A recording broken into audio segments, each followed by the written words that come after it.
Pumanaw na ang sa lead vocalist ng Aegis na si Mercy Sunot matapos nitong makipaglaban sa sakit na cancer. Nagluluksa ngayon ang OPM industry pati na rin ang mga fans na si Mercy Sunot ang lead vocalist ng legendary band na Aegis, matapos pumanaw ni Mercy November 18, sa edad na 48 years old.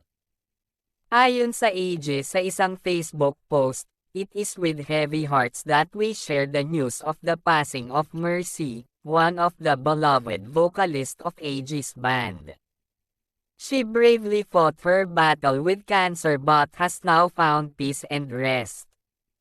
Mercy's voice wasn't just a part of Aegis, it was a voice that brought comfort, joy and strength to so many.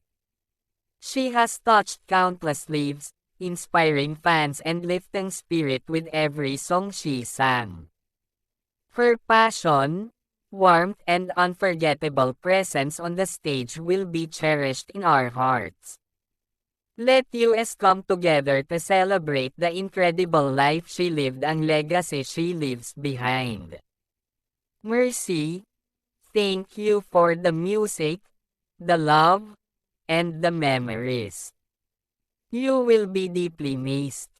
Panipi, matatandaan nitong mga nakaraang araw, isang araw bago tuluyang pumanaw ang vocalista na si Mercy Sunot, humingi pa siya ng tulong at dasal sa kanyang mga fans.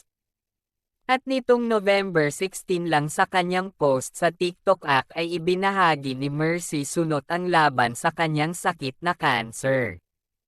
Ayon din sa kanya ay bigla siyang nahirapang huminga kaya't dinala siya sa ICU.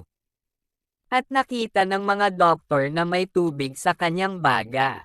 Sa kabila ng matinding gamutan na ginawa ni Mercy Sunot, hindi na niya kinaya ang laban. Nag-iwan si Mercy Sunot ng sakit hindi lang sa kanyang pamilya at sa bandang Aegis, kundi pati na rin sa kanyang mga fans. Ang kanyang galing sa pagkanta ay mananatili sa kasaysayan ng OPM. Isang alaala ng tagumpay sa kabila ng pagsubok.